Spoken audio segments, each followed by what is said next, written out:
Okay, would everybody please rise for the Pledge of Allegiance? Place your right hand over your heart and repeat with me.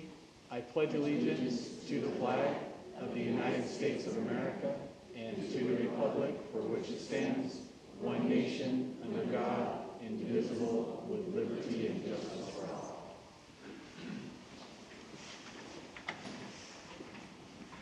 Okay, the roll call will reflect that all board members are present and the cabinet is present with the exception of our superintendent, Scott Bailey. Okay, is there a motion to approve the agenda for the annual organization meeting? So moved, Linda Porras.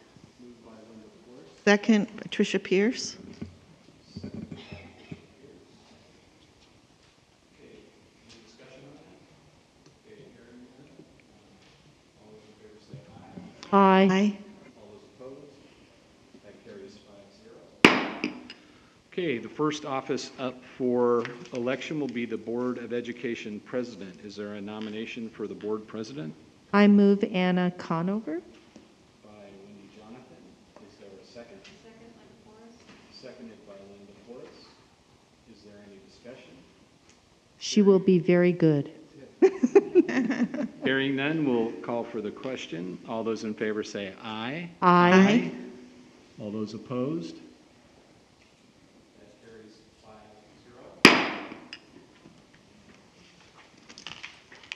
Need a pen? There you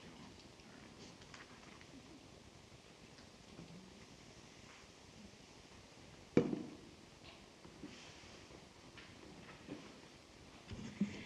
The next item on the agenda is Board of Education Vice President Clerk. Is there a nomination for Board of Education Vice President Clerk?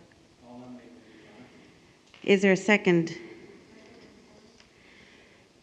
It has been moved by Don Griffith, seconded by Linda Porras. Any other nominations? Any discussion? None. This calls for the question. All those in favor say aye. Aye. All those opposed? Any abstentions? This motion carries 5-0. Next item. Secretary to the Governing Board. Would someone like to nominate Superintendent Bailey for Secretary to the Governing Board? So moved. Is there a second? Second, Wendy Jonathan. It has been moved by Don Griffith, seconded by Wendy Jonathan. Any discussion? Hearing none, calls for the question. All those in favor say aye. Aye. All those opposed? Any abstentions? This carries 5-0. Okay. Item 9.4, County Committee on School District Organization Representative. Is there a motion for County Committee on School District Organization Representative? Wanted to do it. Patricia, did you say you wanted to do it? Terrific. I nominate Patricia. Has been moved by Wendy, seconded by Don Griffith. Is there any discussion? All those in favor say aye. Aye. All those opposed? Any abstentions? This motion carries 5-0. Item 9.5, 2022 date, time, and place of the Desert Sands Unified School District Board of Education regular board meetings. Is there a motion to approve the proposed 2022 date, time, and place of the Desert Sands Unified District Board of Education regular board meetings? So moved, Linda Porras. Is there a second? Seconded by Tricia Pierce. It has been moved by Linda Porras, seconded by Tricia Pierce. Any discussion? Hearing none, calls for the question. All those in favor say aye. Aye. All those opposed? Any abstentions? Motion carries 5-0. Item 9.6, certification of signatures. Is there a motion to approve the certification of signatures? Moved by Tricia Pierce. Is there a second? Second, Linda Porras. It has been moved by Tricia Pierce. It has been seconded by Linda Porras. Any discussion? Hearing none, calls for the question. Are those in favor? Say aye. Aye. All those opposed? Any abstentions? Motion carries 5-0. We are now moving out of the annual organizational meeting and going on to our regular board meeting. Item number 10, approval of minutes. Minutes of the regular meeting of November 16, 2021. Is there a motion to approve these minutes? Make a motion to approve the minutes of the last meeting. Is there a second? Second. It has been moved by Tricia Pierce, seconded by Don Griffith. Any discussion? Hearing none, calls for the question. All those in favor say aye. Aye. All those opposed? Any abstentions? Motion carries 5-0.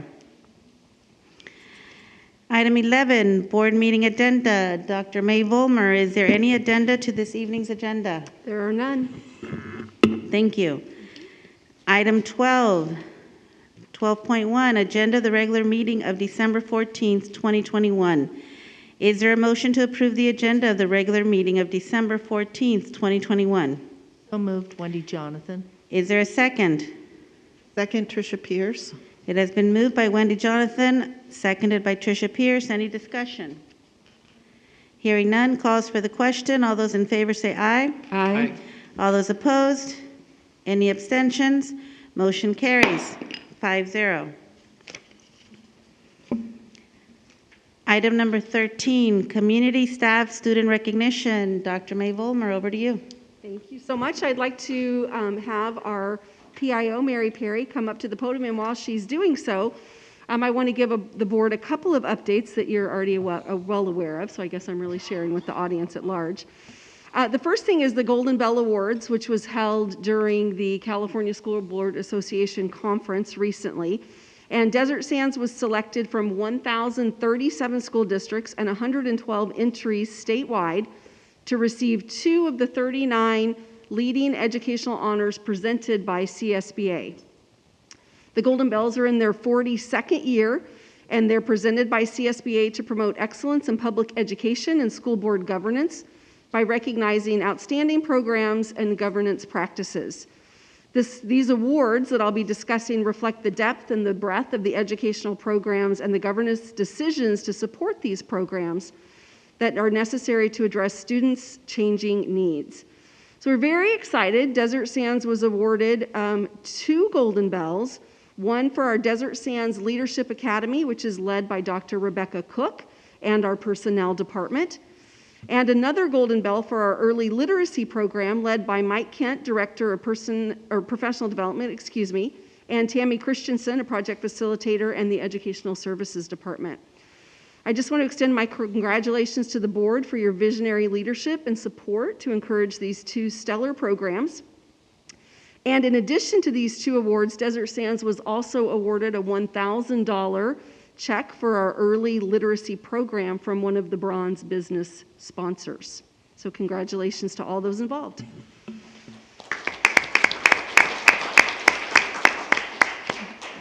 Additionally, we learned that same week that in addition to the Golden Bell Awards, we were notified that the California Council for Excellence, the CCE, had named 3 organizations as 2021 California Awards for Performance Excellence recipients. The honorees are recognized based on the Baldrige Framework for Performance Excellence and their outstanding commitment to sustainable excellence through innovation, continuous improvement, and visionary leadership. The 2021 honorees are as follows. The Eureka recipient went to the Texas Hospital Association. The Prospector recipient went to the California Department of Water Resources State Water Project.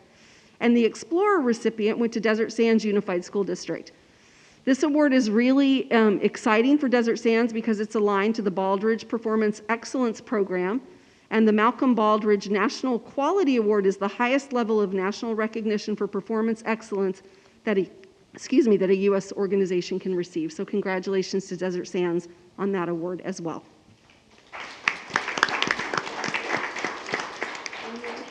I'll turn it over to you. Thank you very much. And for those of you who read the Desert Sun, either electronically or the physical paper, there will be an article in Friday's Neighbors section about the awards, so you can read about them a little bit more.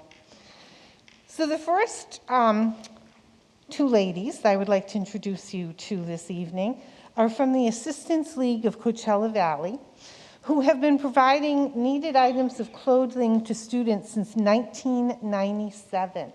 And I have worked with them each of the 7 years that I have been here at the district, and each year I leave crying because of the work they do.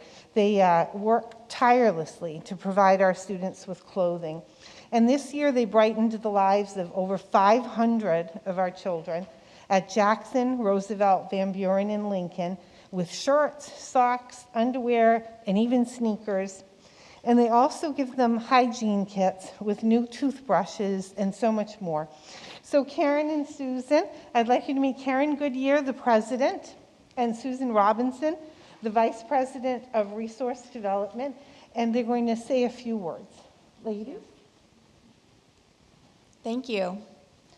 I'm Karen Goodyear. I'm the president of Assistance League Coachella Valley.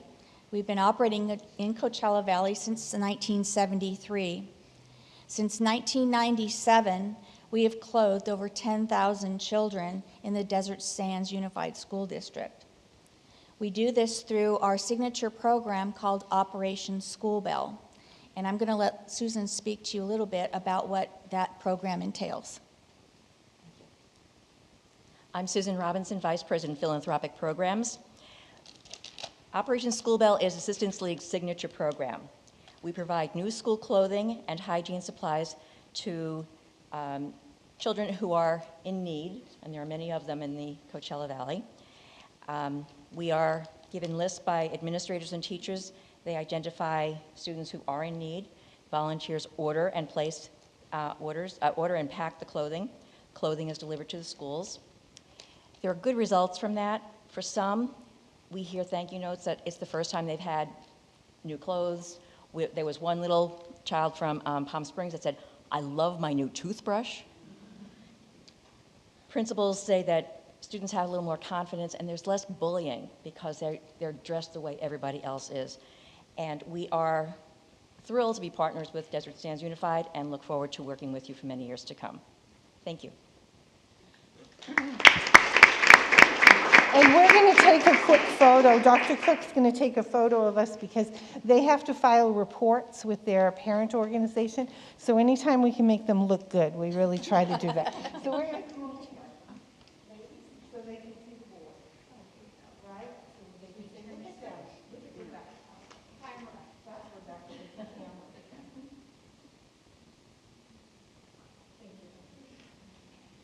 you. This morning they were at Lincoln, packing away, and I stopped by to see them. So they do an incredible job, and we really appreciate them. As you came in this evening, I hope you saw the Sun Bus outside, and we're very proud that two of our students, whose artwork is featured on the buses. So congratulations to both the students. I'm going to tell you the grades they were in when they won, but they've since promoted. So James Bradford, a 5th grader at Carrillo Ranch, and Chabin Park, a 9th grader at Palm Desert High School. Their artwork is on the bus. So the buses will probably be gone by the time you leave, so I hope you did see it, but you'll see it out on the street. We also had 4 DSUSD students who were finalists. We had Hazel Cotton from Amelia Earhart, Farrah Reagan from Franklin, Jasmine Caligov from John Glenn, and Alexis Strom at La Quinta Middle. And I know that Jasmine was going to try and be here this evening, but there she is. Jasmine, stand up.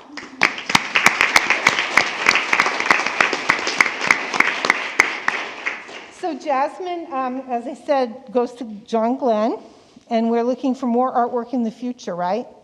Yes, so congratulations. And I'm going to have Nicholas Robles and I'm sure I didn't say that right, Nicholas, from Sunline come on up and talk to us, and I'm sure he would like to have a picture taken with you, Jasmine, if you want to come up. We'll have to do a selfie. Okay, perfect. Good afternoon, Board Chair and members. I'm Nicholas Robles. I'm the Chief of Public Affairs at Sunline Transit Agency. And I really just wanted to thank 3 groups that made the student art contest possible. The first is the students. We got hundreds of submissions, and it is really tough to narrow down these first place and finalist winners. And some of them we've seen more than once, like Jasmine. So very big thank you to the students like Jasmine who are very enthusiastic about this contest. And then, of course, our sponsors, the City of La Quinta, City of Palm Desert, and IEHP. And then a big thank you to the district teachers that made this possible. This year we really incorporated art teachers and science teachers, as well as staff on the district level to help promote this, to generate a lot of excitement around the students. So a big thank you from Sunline to everybody here at Desert Sands.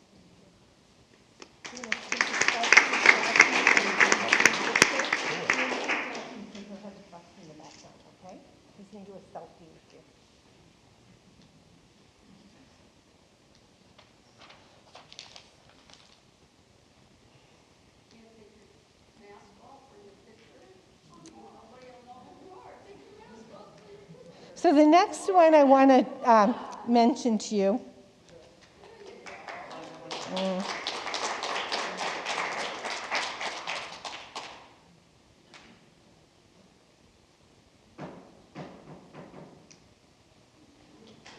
Thank you. I also want to bring to your attention Allison Huelde, and I'm sure I said that wrong, who is the third grade teacher at Monroe Elementary, and she was named the Coachella Q Outstanding Teacher of the Year. And I know you already know that the award is presented to a classroom teacher and Q member who has made a noteworthy contribution to educational technology in a classroom setting. She helps to create a standards-based curriculum using technology as the key element. So Allison is watching, so everybody can wave. Hi, Allison. She is watching on our live stream. I also want to talk to you about Lyndon Johnson Elementary School because they received an honorable mention in the Start with Hello National Awards. Their school is among the top 13 across the entire country. So Start with Hello is a program produced by the Sandy Hook Promise organization and assists with the teaching of being socially inclusive and connected to each other. And we all know that Principal Brad Fisher is absolutely watching. So hi, Brad. For several years, it's been my really great pleasure to recognize the DSUSD schools who receive honors from Common Sense Schools. So Common Sense Schools base their recognitions on 4 steps: learn, teaching of digital citizenship, engaging families, and a reflection on the concepts of digital citizenship and applying those concepts. So congratulations to our latest Common Sense schools: Indio High School, La Quinta High School, Amelia Earhart Elementary School, Benjamin Franklin Elementary School, Ronald Reagan Elementary School, and Lyndon B. Johnson Elementary School.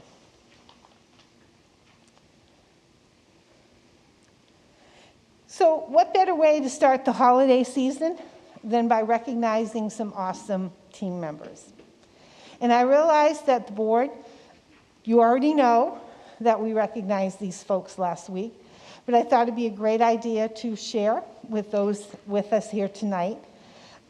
These individuals who won will be further recognized at our annual spring event, which is called the Sands of Time. And an article about them and their service will be featured in an upcoming Neighbors article in the Desert Sun. So one of them has joined us this evening, Susan. So this is Susan Cadell, our lead nurse. As you can imagine, she has had a busy couple of years. So Susan was named the Site Support Employee of the Year. And I love working with Susan, as she knows. She not only brings her expert medical knowledge to us, but her people skills. She's patient, she listens, she's just an incredible woman. And she leads the way with the challenge of contact tracing. Not an easy thing. She shows up at our immunization clinics, our testing clinics, and she's a calming force to especially the kids who show up for those immunizations. So, Susan, please stand up and say hi. Susan's the only one who could join us this evening, but I know the others are watching. So congratulations to Confidential Employee of the Year, Maria Lamelli. Maria works in the personnel office as a credentialing analyst. And she uses her experience and her expertise and her also very calm demeanor in her work to make certain that all of those T's are crossed and all of those I's are dotted. So congratulations, Maria. Counselor of the Year is Xochitl, did I say that right, Laura? Xochitl Velazquez. She serves as the district's foster and homeless youth liaison. I've worked with her on several issues, and I can tell you she has the heart for her job. She's caring, she's understanding, she's committed to preserving the dignity of these students who are in need, and she works tirelessly to help families facing uncertain housing situations to get the students what they need. So congratulations to Xochitl. Principal of the Year is Lizzie Hartman from Indio Middle School, and I know she's watching. Her leadership continues to put her students and staff in the limelight with her innovative ideas and practices. And I have to tell you that Lizzie and I are both graduates of the same university. We both graduated from the University of Dayton in Ohio, go Flyers, just not the same year. So congratulations to Lizzie. Classified Administrator of the Year is a man who has spent these past 2 years just working on behalf of our students, making sure that their very basic needs are met. Director of Nutrition Services Dan Capello spent Friday, March 13th, 2020, sitting with his team, working out how to serve meals in the parking lot in 3 days on Monday. Now, Dan is quick to say that it's the entire Nutrition Services team that deserves the recognition, but I'm here to tell you it's my friend Dan who's the glue that holds it together. He's currently facing a challenge with supply issues, as I think everybody knows. So he continues to smile when today's sandwich that's listed on the menu turns into a taco. So congratulations, Dan. And finally, Certificated Administrator of the Year came as no surprise to any of us. It's our farm boy from Kansas who led us through the pandemic and into the resolving of today's ever-changing challenges. And that, of course, is Superintendent Scott Bailey. Scott joined us in April of 2017. He'll be retiring in June, but his years have been filled with innovation and support for students and staff. Superintendent Bailey asked that I thank the Desert Sands Education Committee on his behalf for helping him to fulfill his commitment to his late grandfather, who said, always leave it better than you found it. So congratulations to our 5 winners. Finally, and I promise this is finally, I have to put my foundation board hat on for a minute and recognize the 2 staff members whose names were drawn from the 58 nominations this month for our incredibly talented employee recognition program. So congratulations to Principal Elizabeth Hartman, recognized earlier this evening, of Indio Middle School. And she was nominated by fellow Principal Margot McCormick of Jefferson Middle, who commented, thank you for the countless hours supervising lunch duty, after school, middle school games, and behavioral support. So congratulations, Lizzie. And the second harvest box of fresh veggies and fruit, courtesy of Aziz Farms, went to Fran Espinoza, who's an administrative assistant at Washington Charter. She was nominated by a student who said, Mrs. Fran is a great employee. She works well with everyone around her. She is kind and respectful. So congratulations to all of our staff and students who were recognized this evening. Thank you for allowing me to talk to you about them.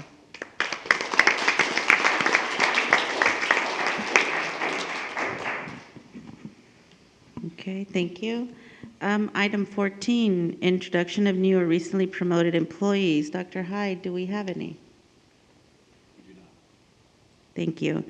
And number 15, we do have the following informational items. 15.1, 2022 Board of Education Committees.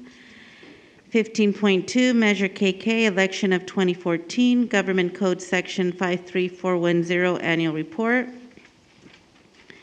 15.3, the District English Learner Advisory Committee Report.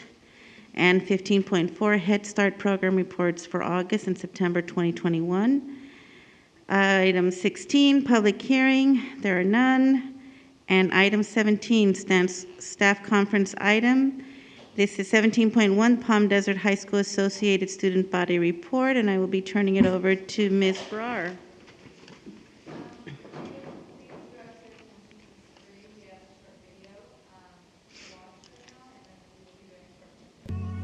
We are Palm Desert. We are committed to providing opportunities for all students. We are Palm Desert. We are committed to being prepared academically.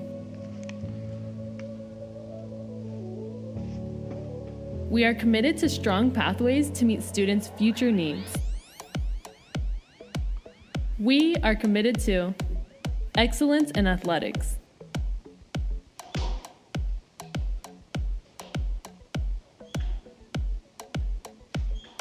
We are committed to preparing the next generation of leaders through activities. We are committed to exemplary arts programs. We are Palm Desert. We are committed to facing all challenges. We are Palm Desert and we are all in.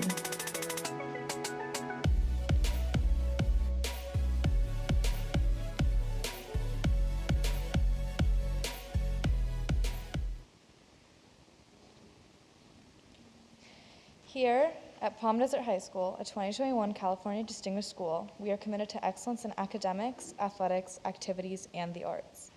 We offer 7 pre-AP courses that act as a bridge for all students to be prepared for high-level AP courses that they will take later on. Palm Desert is the only school in the Coachella Valley that offers a pre-AP curriculum to all students. Pre-AP literacy is offered in the following courses: English 1, English 2, ceramics, music, dance, world history, and theater. All academic departments have received training in pre-AP standards and skills. Not only do we offer pre-AP courses as well as AP courses, we also offer COD courses in which students are dually enrolled at our local community college as well as our high school. These include chemistry, introduction to music, history of rock and roll, psychology, and film.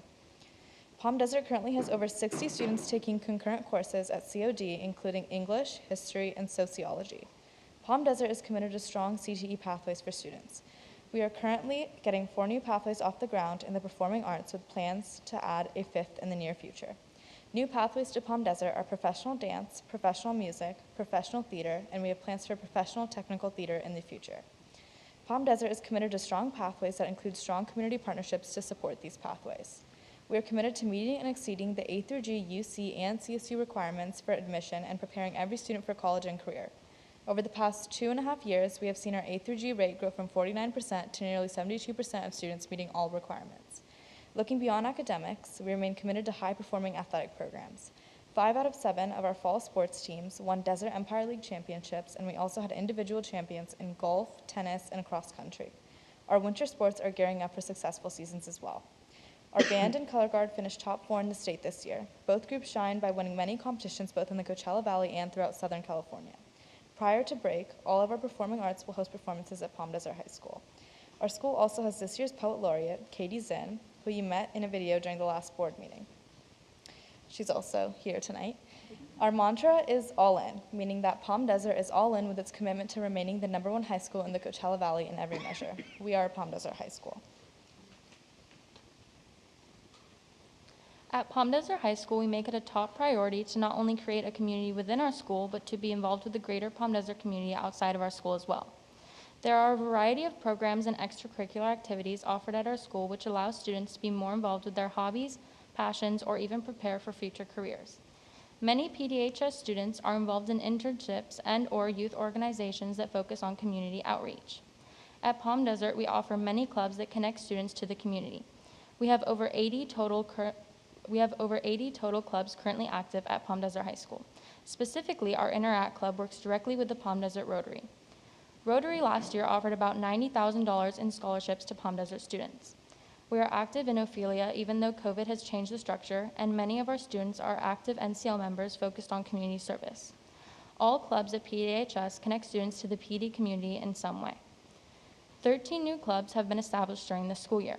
One of the programs offered at our school that I participate in is ASB. In this program, students get opportunities to be a leader, gain a variety of skills such as organization and time management, and help make a difference. As a public service senator, I got the opportunity to be involved with and strengthen the community outreach at our school.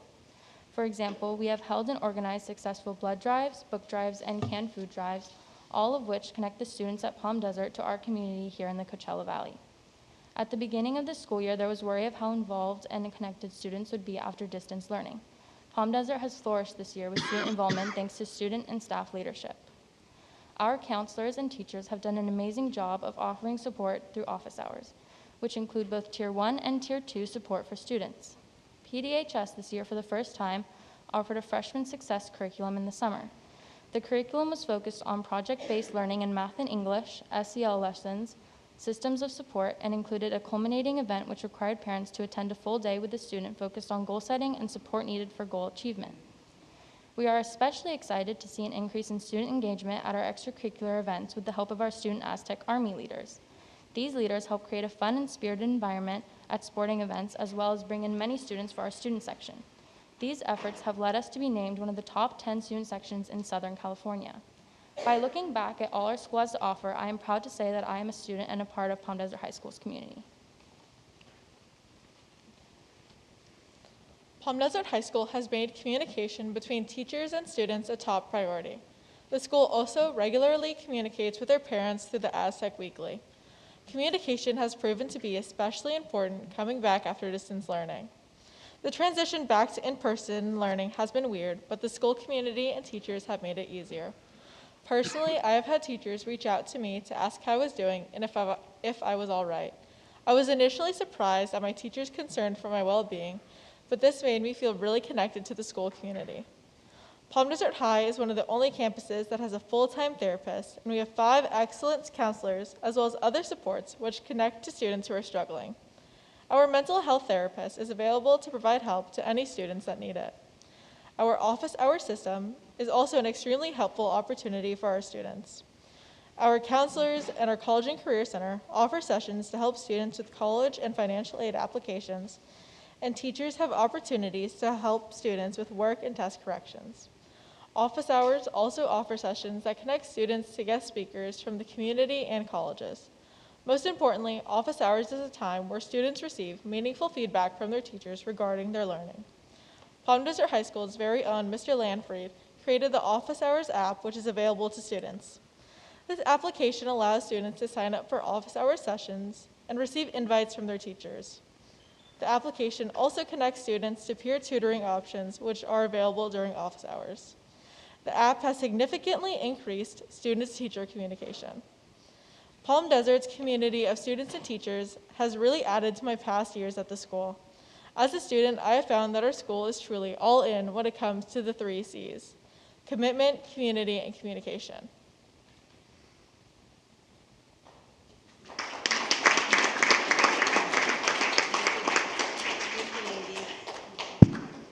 And Dr. May Bulmer? Well, thank you, ladies. I appreciate the report. That was excellent. Very well done. I want to, first of all, acknowledge some administrators from Palm Desert High School that we have in the audience. We have Principal Zink with us and Assistant Principal Teg Diffie as well. So thank you both for being here. And Garnita, if I could have you come back up just really quickly as this ends your, tonight, ends your service as a student board member. On behalf of Desert Sands, I definitely want to thank you for your service and your leadership, not only here with us, but also at Palm Desert High School, and we have a plaque that we want to present to you.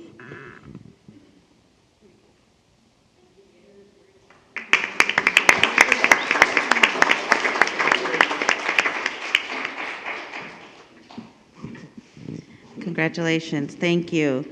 And the next item, 17.2, the first interim financial report. Assistant Superintendent Jordan Aquino.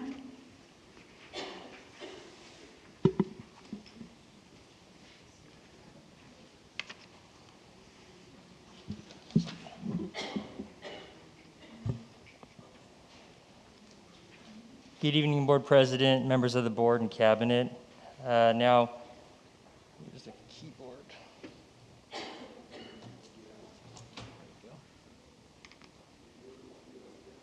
Now, our budget goes through about 4 different review periods. So you can see in detail there what primarily they consist of. Right now, we're at the first interim. So we've gone through part of the year, know our enrollment as our official attendance or enrollment reporting date of October, and are still forecasting where our attendance is going. Now, I always start off a budget presentation by talking about enrollment because enrollment drives district funding. You can see the trend here over the last 5 years that the district has been on a decline of about 1.61% with regard to our enrollment. And we'll get into a little bit more detail into that also. So not only is our finances based on the number of students we have, but it's also based on how often kids come to school. You could see here, there's one thing missing in this chart is the 2021 school year. And the reason for that is the state has allowed kind of a reprieve due to COVID that year, so they based our funding on the previous year. Now, what you'll see, so that our 21-22 school year is actually based on our enrollment/attendance of 24,459, which was our number in 1920. And you can see that kind of aqua line right there for 22-23, and we're also going to talk about what that means to us from a fiscal perspective. Now, I'll call this a normal type year, so this is pre the pandemic. The 18-19, you can see that the district's general fund budget, which is the operating budget, we spent about $353 million. Oops.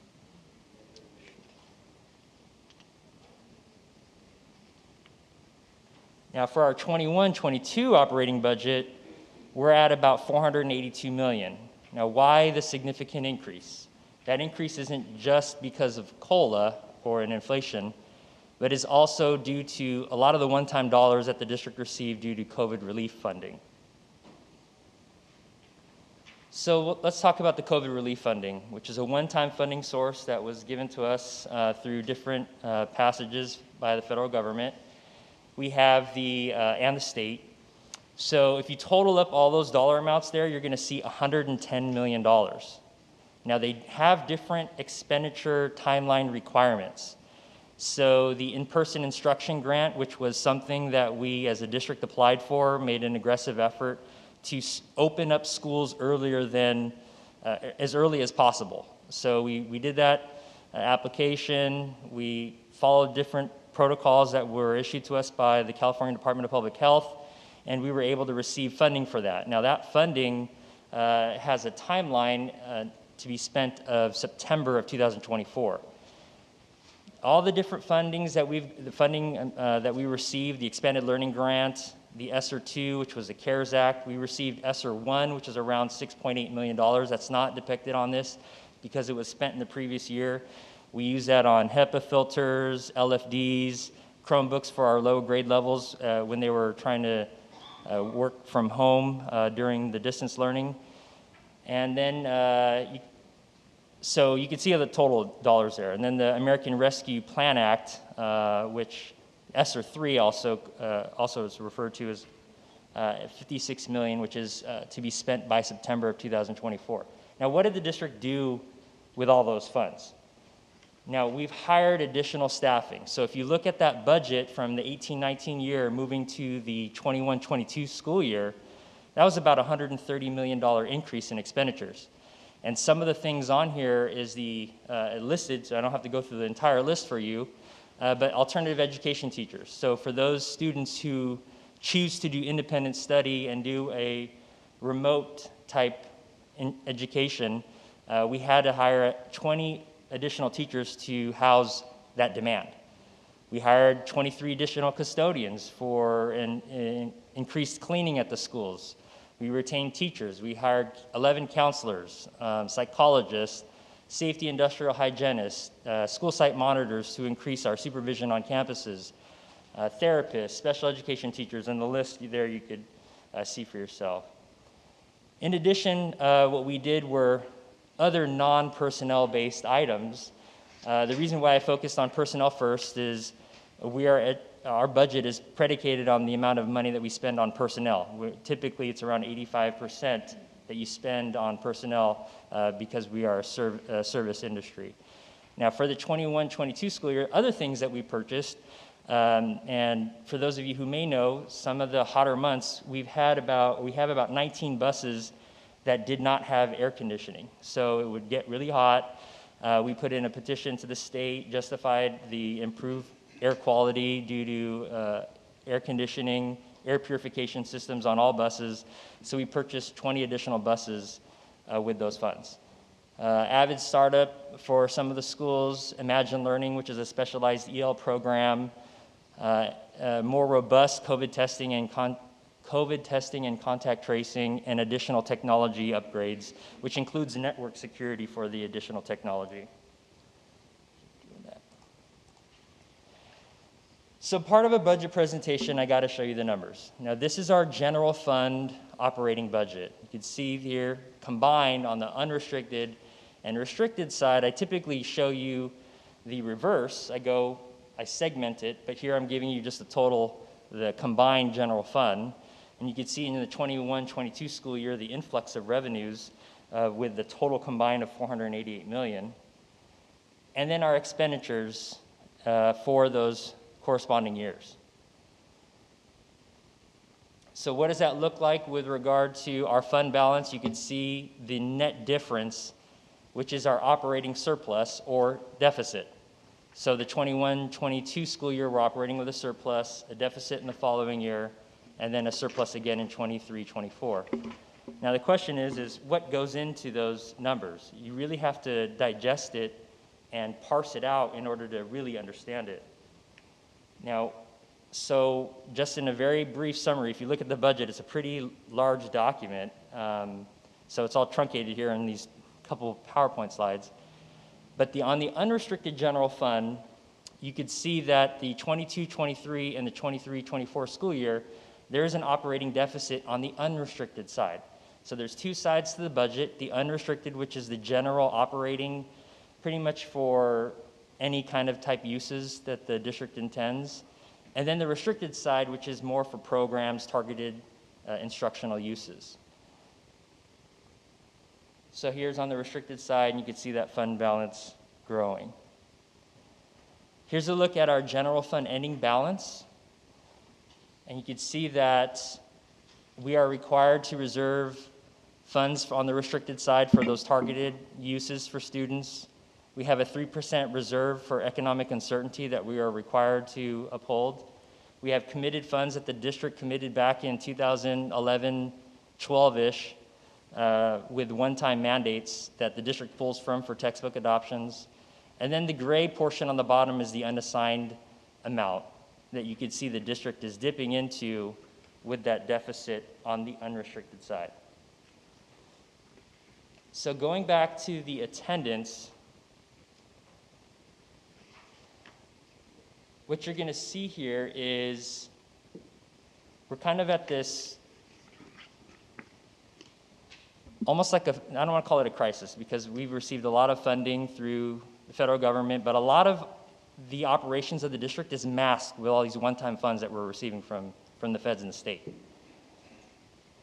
And just to explain, in the 22-23 school year, districts across the state of California, they're referring to it as the fiscal cliff. Now, I didn't put that on the slide because I didn't want it to make it sound so negative, so I'm calling it an enrollment fiscal impact.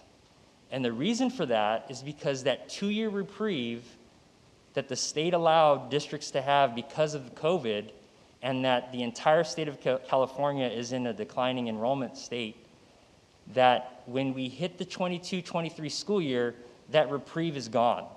And we will be funded on the enrollment that we have this year, which is approximately, it's about 1,100 students less than the previous 2 years.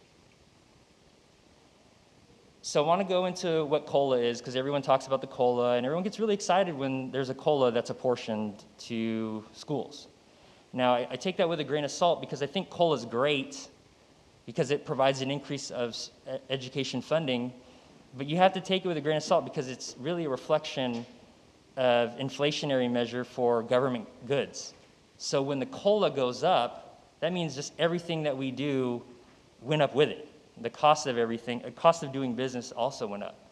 But for a very simplified example about how COLA works, I'm just showing it to the board here, fundamentally how that process works. So we have approximately $12,000 per student. Now that's, the numbers actually for this year is about $11,600 approximately. But for this, I'm just using 12 grand. And if we give 5%, that's a $600 per student increase for the following year. Now, if you take that $600 and you times it by the amount of students you have, you see what the additional funding that the district would be receiving. With a 6% COLA, here's another example, and a 3% or a 4% COLA, what that would look like. So in all cases, the district is receiving additional funding.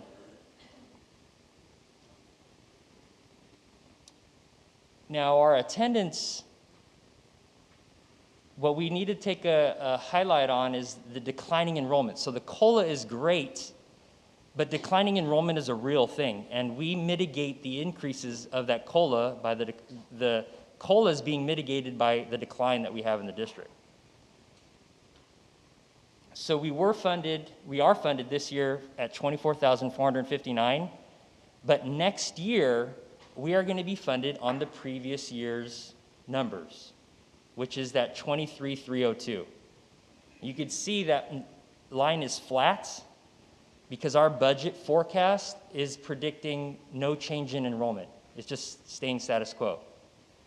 The other thing that we have consistent right now is we're not sure where our attendance is going to lie. We know it's going to be lower than our historical average of 94.57%.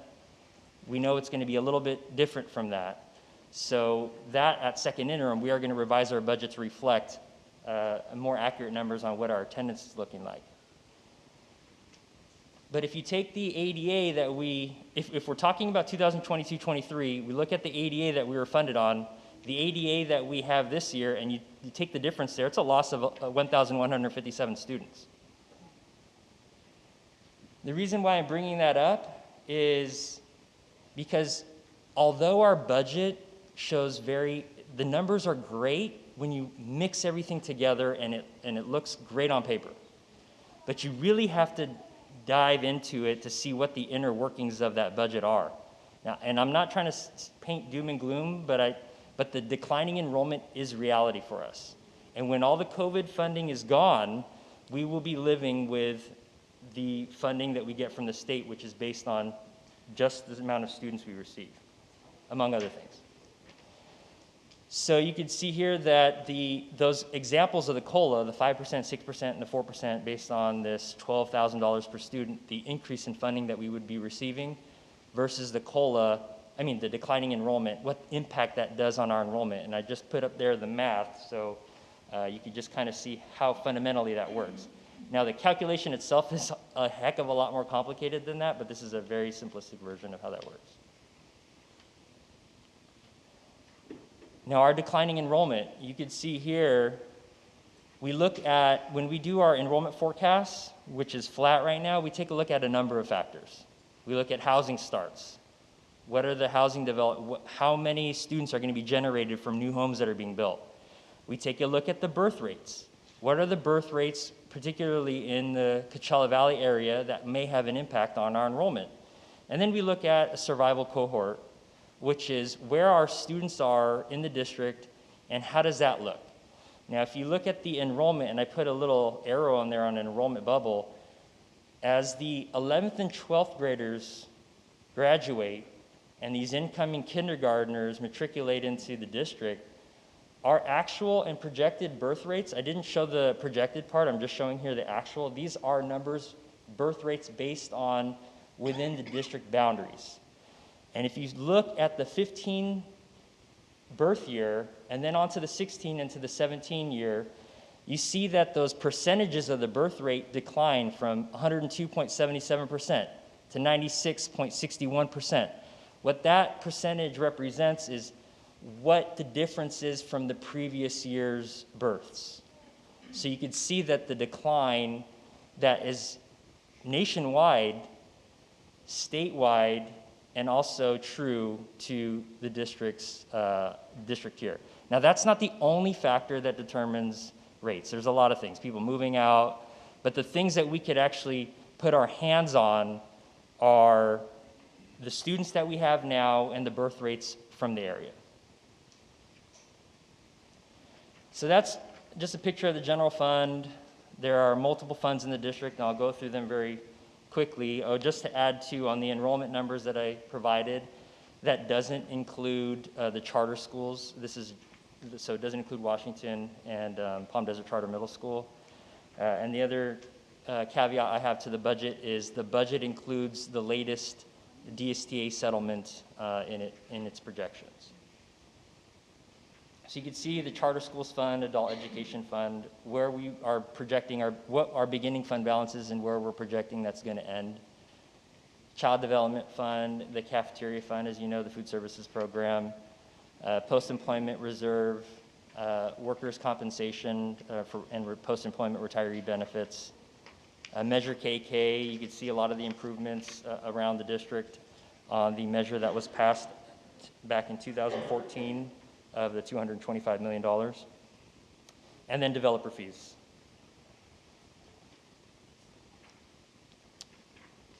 Capital outlay, which is we pay a debt service, so that's from a COP that the district issued long ago, and then CFDs, also known as Melrose communities. And that's the first interim. Any questions? Don Griffith, do you have any questions? I don't have any questions, just a comment. I know you did a lot of work last year and going through the COVID, and I appreciate all the extra work you put in to give us the supplies that we needed to open up back in March. So pretty comprehensive report. I appreciate it.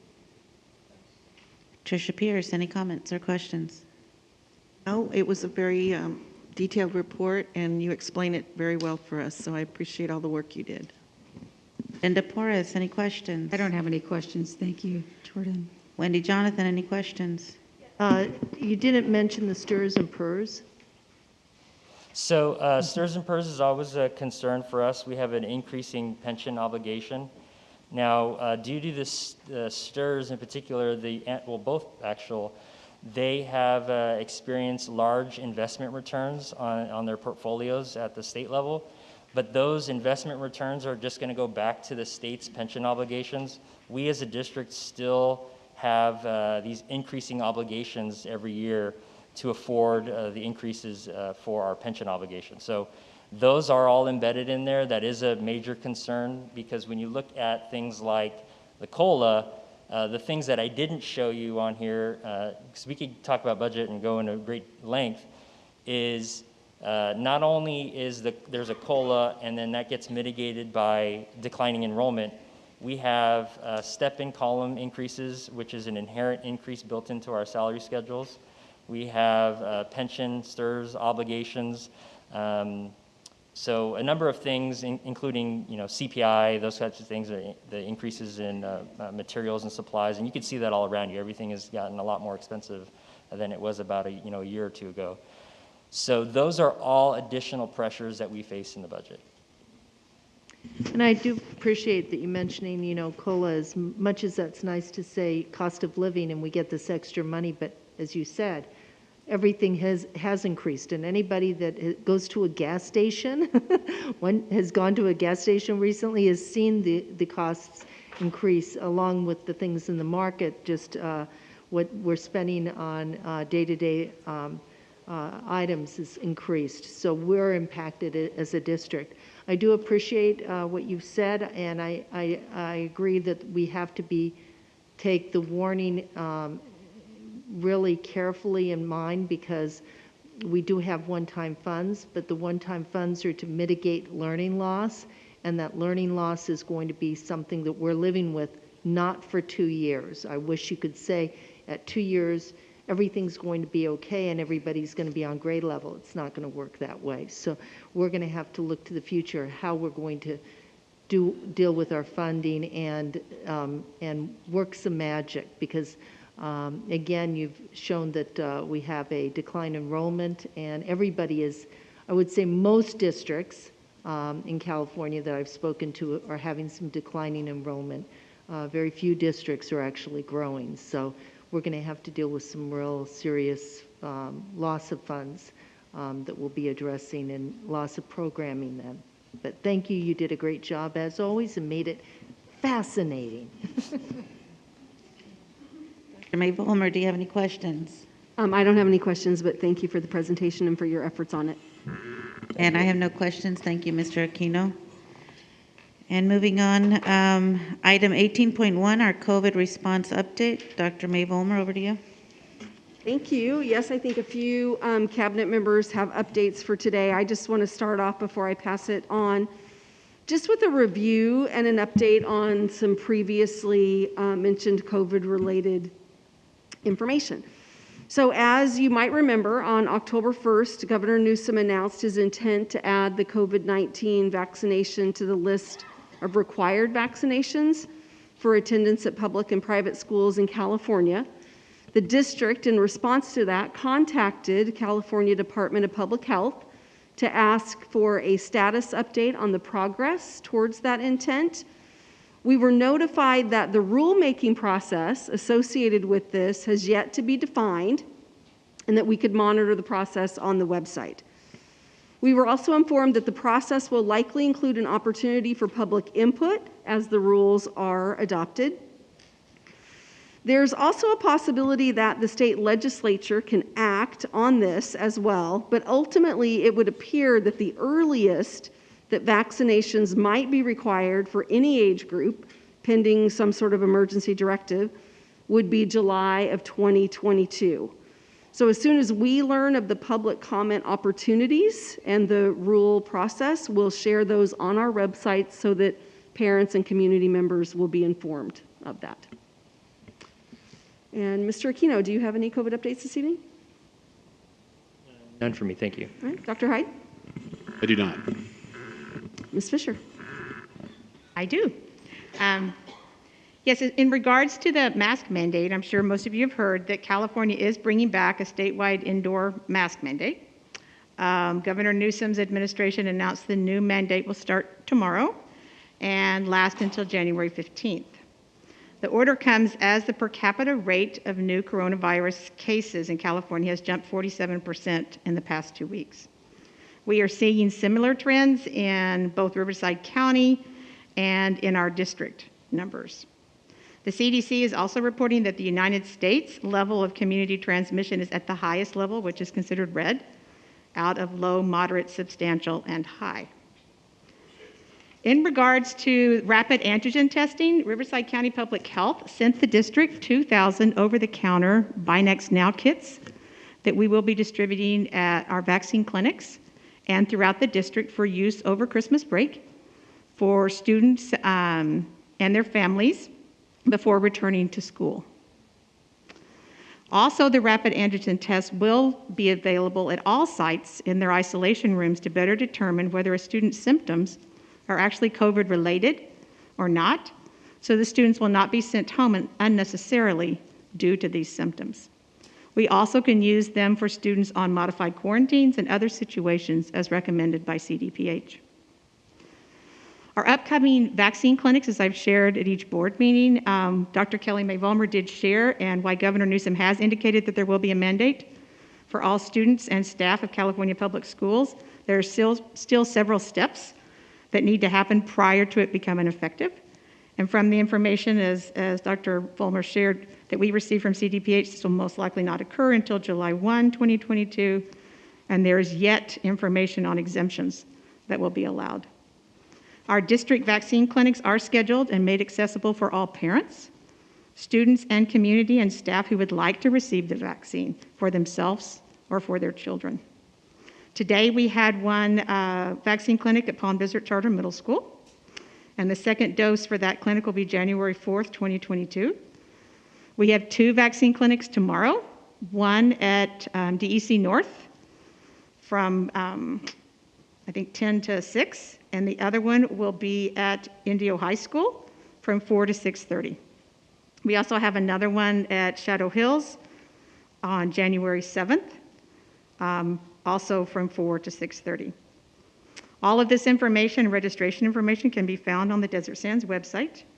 We have many more scheduled in the 2022 school year, with great participation at all our clinics, which is much appreciated, and with great partnership with Riverside County Public Health, Desert Healthcare District, and Desert Oasis, and our own health team led by Susan Cadell here at the district. But in regards to, as you know, mental health support is critical during this time. And while the holiday season brings joy, we all know it may also bring unwelcome guests like stress, anxiety, and grief. So to let you know, our district mental health and counseling team will be available over the holiday break for students needing assistance, and that contact information will be provided on the website. Thank you. Thank you, Dr. May Vollmer. We now move on to public comments on open session items. Communications from the floor. In accordance with bylaws of the board 9323, time is reserved for oral communications by members of the Board of Education or by citizens present. Citizens wishing to be heard on agenda items shall have a 3-minute limit and should indicate their intention at this time. In accordance with the law, decisions of the board cannot be made on any matter not previously published before the board meeting as indicated in bylaws of the board 9323.2. I'm going to turn over the online comments over to Vice President Jonathan. The first one we have is Robin Davis. Thank you, Mrs. Jonathan, for standing up for parents' rights. Thank you for understanding the shot isn't a cure but isn't necessary to be mandated. Thank you, Mr. Griffith and Mr. Bailey, for polite and informative discourse over the mask and vaccine mandates with our parent representative. We now clearly see the district union is the problem and hope you will join us as we continue this conversation with teachers union. We will push for parents' rights, no injection mandates, no masks, and education that is both practical and encouraging for our youth. The next one is Chase Coughlin. I'm Chase Coughlin. I haven't been in school since October 28th. The principal and district have lied about the guidelines regarding me being in school. Palm Desert High School lied to us by saying that I wouldn't be called in absences due to the situation. However, we have received the robocall every day. I feel harassed, being constantly reminded that I haven't been in school. I didn't make the decision to not be in school. It wasn't my choice. I've been alienated and not permitted to get the education that I deserve because I cannot wear a shield due to physical and psychological reasons already shared with this board and Palm Desert High School. First, I was exempt from having to wear a mask for health reasons. I didn't make the choice to not be in school. I also didn't make the choice to be born with multiple health conditions. Then I was told the only way I can return is to wear a mask, face shield. My mom consulted with the Riverside Department of Health. They shared that there was no legal ground regarding this. Mr. Zink arrived at his own solution for me at the desk at the back of the room, alienated behind a plexiglass. People everywhere have been coping with the restrictions and consequences of this pandemic. I'm supposed to be put off in a corner as if I'm the one causing the virus. All these random changes have affected my well-being. I'm regularly experiencing excessive stress, anxiety, depression, and isolation. A few weeks ago, the principal said I'm able to return to school with no restrictions if my psychiatrist submits a note that doesn't contain the word comply or mandate. Now that's the change again after a lengthy call with Laura Fisher. I've been denied my right to an education for way too long. If this continues, I'm going to hold Palm Desert High School and Desert Sands Unified School District accountable. We are your students. It's time that you start to seriously care about the severe mental and physical repercussion that this pandemic has had on us and not make matters worse. The next letter we have from Hannah Schaefer. Good evening. My name is Hannah Schaefer, and I graduated from Shadow Hills in 2019, the last year of normalcy. Entering the pandemic, it was frightening for many, including myself. I did what I thought was appropriate, wore my mask, got vaccinated. The nice thing about this was that it was my choice. Nobody thought for me since it was my health, my choice. Here we are 2 years later, and I don't see the light at the end of the tunnel. But I'm an adult now and am able to make my own decision regarding my health. I've had the pleasure of meeting Chase and having Chase join my family during his stressful time while being isolated. I witnessed this with my sister Ryan as she was bullied, and I watched her isolate herself and eventually moving away from our family. Chase is suffering like my sister did because of adults. I've witnessed the bullying by adults when it comes to his exemptions and his disabilities. I am embarrassed to say that I graduated from a school district who discriminated against kids with disabilities. I hope that every voter in the community really opens their eyes and is aware of the abuse on students. If you're throwing Chase out because he was born with disabilities, how many other students are you discriminating against that are special needs? I will end with this. Chase may have half a heart, but his heart is bigger than any adult sitting on this board. The next one is Alina Nishi, mask mandate. Thank you for your consideration. And then I'm not sure what word this is, but it says Mr. Don Griffith and Mr. Scott Bailey for their efforts and willingness to listen, inform, and consider co-working with patents regarding the state mandates. We need to unmask our students. We need to unmask our schools. Masks are ineffective. Homemade everyday masks worn by majority of children are not designed to protect against COVID-19. And there is no scientific data to prove otherwise. Masks are necessary pursuant to the CDC. And fatality rate for children from COVID-19 nationwide is 0.00003%. And the state average for California on a 7-day rolling basis is 0%. As well as other is unlikely for children to spread the virus. Masks are dangerous and damaging. Many studies show behavioral, physical, and social and emotional harm. So why do we do this to our own children? There is no public health justification for forcing children to continue wearing masks in schools. Therefore, as a district, we shall not comply. We need to send a resolution to urge Governor Newsom to rescind the mask mandate. Thank you for your consideration and looking forward to unmasking our schools. The next letter to be read is Lisa Talley. Good evening. Indeed, here I am again, repeating myself, and I'm sorry I can't be there in person. There are many issues that need to be addressed, but first and foremost, of utmost importance, is that you, the members of the board, do what's right and put a stop to the vaccine mandates for students and staff. There is no reason for it, and it infringes on the liberties of us all. There are many available and effective cures and treatments now for COVID-19, and anyone who takes an honest look at the VAERS report can see that the shot itself is a risky medical treatment. Each individual needs to weigh the benefits versus risk, and it is our right as Americans to do so. Take it or don't, but don't take away an individual's right to choose for themselves what medical treatment they feel is worth the risks, with consultation from medical professionals, as many have been advised not to get a shot at this time. You really need to reverse this sledgehammer mandate. Lisa Talley. And the last letter is Tricia Ryan. Hello, Board and Desert Sands Unified School District Administration.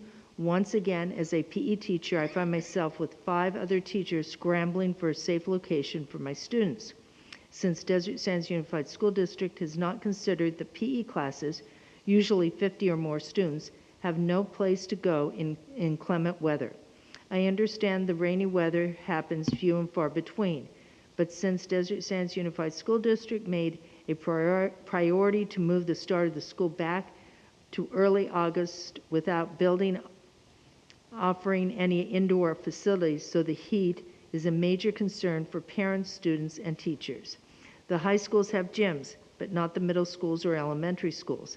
Also, when it is hot, an NPR is not enough to accommodate and teach state-required curriculum. If you want the semester end for high school and AP exams, start those and as you have the facilities, but to continue this unsafe practice for elementary and middle schools is not pulling students and staff's safety first. I welcome any of you to visit any day. I have delightful students. Thank you. And that concludes the online comments. Thank you. We will continue with in-person statements. First person is Catherine Silvera.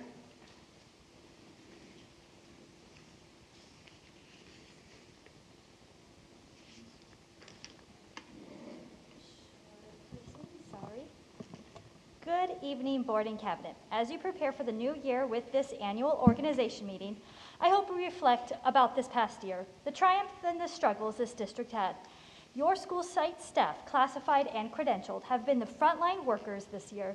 Not only did they come in and do everything that you asked, they did it all in the face of the anger and vitriol found in this boardroom and community. This past year, you depended on an amazing work of a group of employees usually forgotten. The substitute. We depended on substitute food nutrition workers to keep our children fed. Our substitute health service technicians, especially in a global pandemic, were essential to keep our students here and healthy. Lastly, but definitely not least, are our substitute paraprofessionals. They have to step up and do one of the hardest jobs. They help our school to be more inclusive. It is a job most of us would find too difficult to do. And how do you thank these substitute paraprofessionals? Minimum wage. We should be ashamed. How can we recruit knowledgeable paraprofessionals and other substitutes with California minimum wage? Most of you, Board and Cabinet, have not been in a classroom with no substitute para could be found. Students do not get their one-on-one, which means that student will not have access to the material. Medical, fragile, and complex students do not have a professional to keep them safe in our buildings. As an art teacher, I have many inclusion students and even the whole class of the Mod Severe special education students unable to come to my class multiple times because of the lack of a paraprofessional to come with them. And at the same meeting, you are asking the board to approve and increase the minimum wage for these wonderful workers. In the same breath, you ask for a 4% raise for the cabinet. I am all for COLA increases. If you are performing duties outside your job description, then yes, a salary increase should be considered. This increase, though, is not being presented as COLA. It is being presented in the agenda that if your teachers, your frontline workers, those ones with the actual feet on the ground, are getting a raise, then so should you. In addition, I challenge you to step up, get out and be a substitute or another professional needed that day. We shouldn't have to combine classes, elementary or secondary, because of the lack of subs, while there are many qualified and credentials here to help. Educators should not have to double the workload, drowning in extra duties because the district won't hire a temporary qualified employee due to long-term leaves and absences. This will help you get first-hand experience on what is happening in our schools and literally help the students and staff stress level. Then, with this 4% raise, take the time to figure out how to compensate your essential classified substitutes. As this new year approaches, please use the lessons this year has thrown at us. Let's provide that equitable education, support your educators and staff, and keep the community healthy. Thank you. Thank you.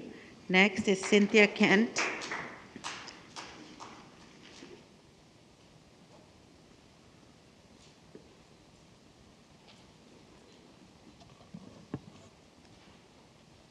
Good evening, school board members and Desert Sands community. I'm Cynthia Kent. I interpret at Desert Ridge Academy. Sorry, I'm nervous. Shadow Hills High School for deaf and hard of hearing students. Interpreting defined by dictionary.com is a person who provides an oral translation between speakers who speak different languages. But I'm here to tell you that what we do is so much more than that. For those of us working with deaf and hard of hearing students, when we are interpreting, we become the speaker, conveying the information as the speaker themselves. We become the principal, assistant principal, speech pathologist, occupational therapist, school counselor, security bus driver, librarian, cafeteria workers, and of course, teachers and students. In a typical 6.5-hour school day, our students may interact with as few to many of the school community. When we interpret, we convey the tone and the spirit of the message that is given. Our priority is to help our students succeed. The interpreter team I work with may be a small group as numbers go, but we are a mighty and diverse group of individuals who care about our students and the school communities that we serve, and each other. Speaking of small numbers, this is one of the main reasons I come here to speak with you tonight. We need help. We need interpreters as well as substitute interpreters. When any of my colleagues or I are absent, there is no interpreter coverage for the students at all. Making do with or getting by with non-signing staff members is a disservice to our deaf and hard of hearing students. None of us present would want to learn English, math, or science from a person who spoke only a few words in our first language. That is what it's like from the perspective of our deaf students. Here are the recommendations that we propose to the Special Education Department. First is to change our position title from paraeducator signer to educational interpreter, which is the appropriate title used throughout the rest of the country. This will make it easier for those searching on EdJoin or our district's website to find our job postings. Secondly, a competitive salary that will attract prospective hires to Desert Sands. We compared our salaries to all other Southern California school districts and found that we were the lowest 25th percentile. Third is to add a lead interpreter position. The lead interpreter will be responsible to schedule interpreting services throughout the district and to ensure coverage for our students, act as a liaison between administrators and staff, and help mentor, train, and retain interpreters so that we meet the rigorous qualifications set forth by the state of California. Fourth, professional development opportunities that are tailored to our profession as educational interpreters, which will enhance our overall skills and professionalism. We have filed for reclassification, and at present, our status is still pending, and this is over a year ago. Thank you for listening and giving me the opportunity to speak with you tonight. May you all have a joyous holiday season. Thank you. Next is Lynn Rousseau.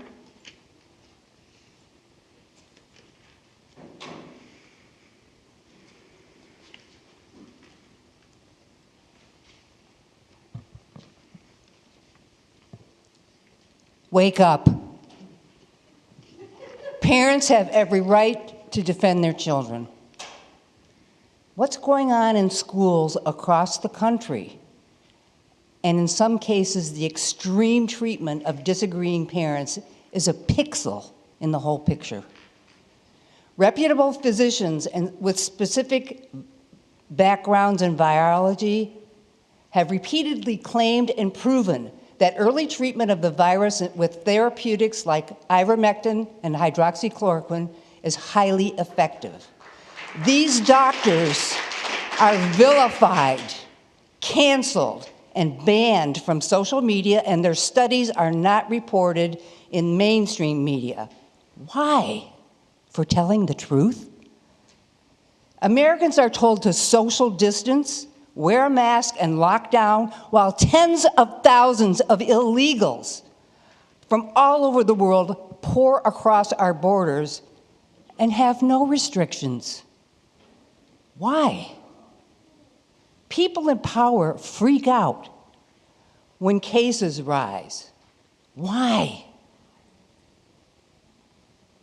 Over the years, there have been no restrictions for flu cases, a contagious respiratory virus from which people die every year.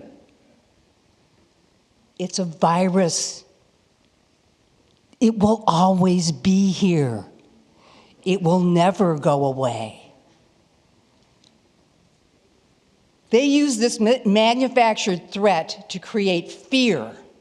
Wake up. They want Americans to be fearful forever.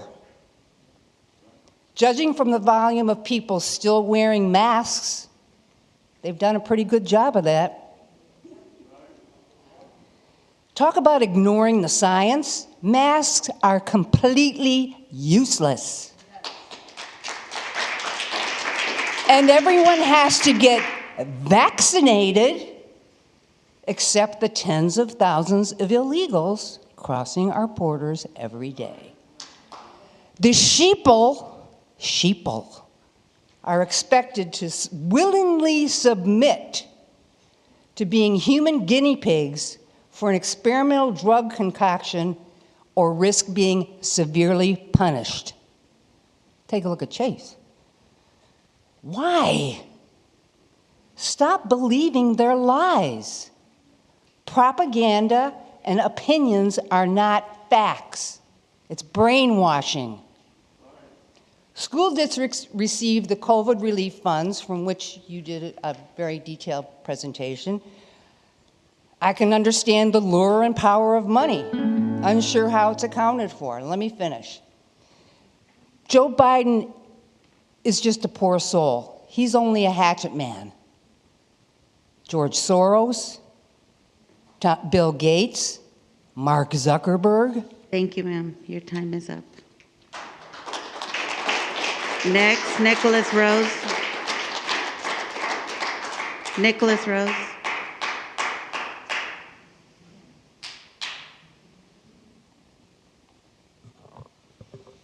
All righty. Good evening, ladies and gentlemen of the board, members of cabinet. Just here to speak on behalf of the classified bargaining unit. We had our chapter meeting last Wednesday, and for me it was really exciting that we got to kind of celebrate and appreciate our members for kind of this year's worth of work that we've done. We raffled off some prizes, talked about how negotiations are going. We've seen in this agenda the management team, confidential folks have settled, our teachers have settled, so I'm looking forward to January and meeting with the district's team and seeing what kind of progress we can make. It was nice to see the interim budget report and just kind of where we're at financially. It seems like our district is doing well. I know working with Dr. Hyde and personnel, for me, we've had multiple new employee orientations. We had one this afternoon, one last week, so it's been really fun to kind of welcome a lot of new people to Desert Sands over now these last 4 months, signing people up, members, and just kind of seeing, we had so many resignations, retirements, all that kind of stuff. We've lost a lot of people that have been here for 20, 30, some 40 years.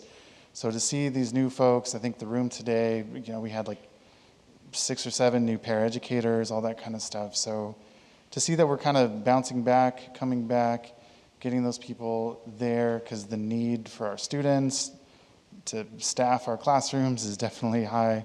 So I'm just excited about next year. Obviously there's still concerns about the pandemic and everything else, but I just feel like our district is certainly moving forward and that things are happening in a very positive direction. So I just wanted to kind of close this year wishing everybody, a safe, happy, healthy holiday, and I'm excited to get back to it in 2022. So thank you. Thank you. Next is Connie Cota.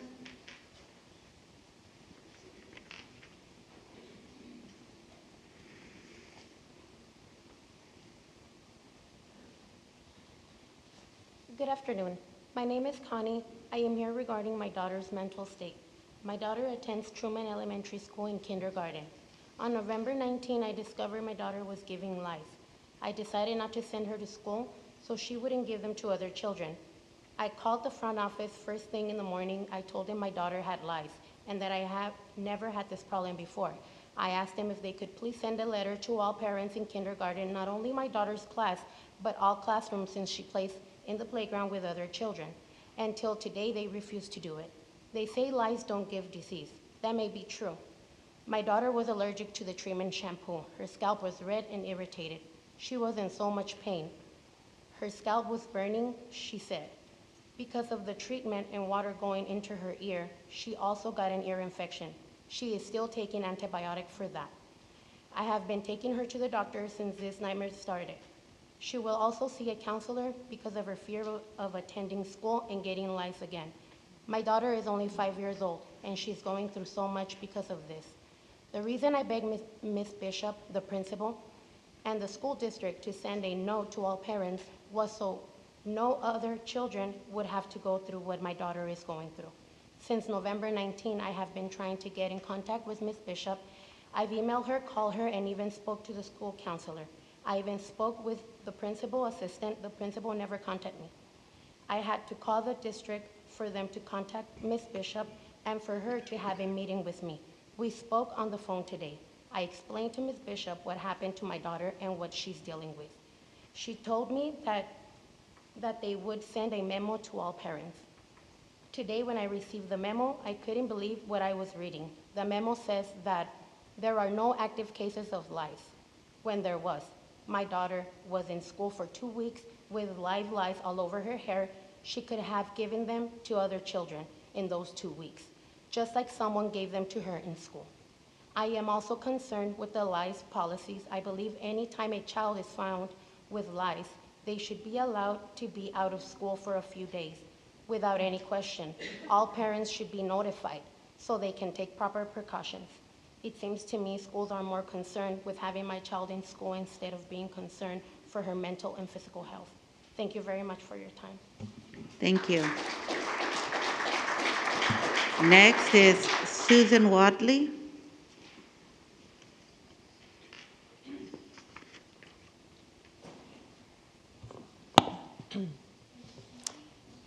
Hi, I'm Susan Wadley, and I have another Africa story to tell, this one about Ethiopia, where in 2010, my husband Dennis and I launched a master's program with the Ethiopian Orthodox Seminary in the province of Tigray, where we have remained deeply involved to this day.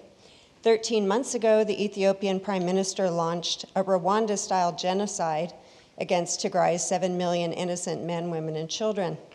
The theological college where we teach was transformed into a refugee camp for thousands, and in May of this year, Dennis and I packed up supplies and went over there to help, genocide still in full force. We figured chances were high we could catch COVID.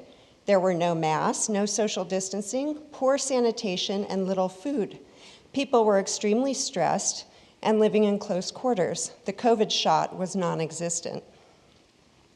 One would think hospitals would be overflowing with COVID patients, or that people would be dying of COVID on every street corner.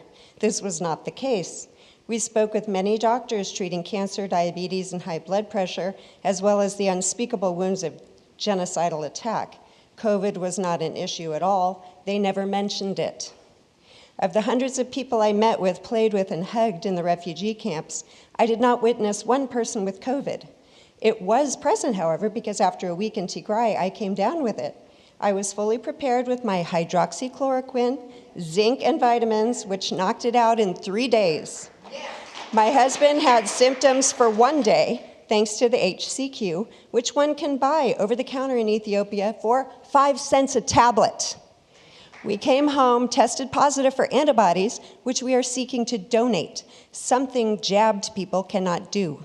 It is logical to conclude, therefore, that the way to beat COVID and reach herd immunity is to have no masks, no distancing, no lockdowns, no experimental jabs. You can even add extreme stress, a poor diet, and lousy sanitation if you want to model after Ethiopia's stellar COVID achievements.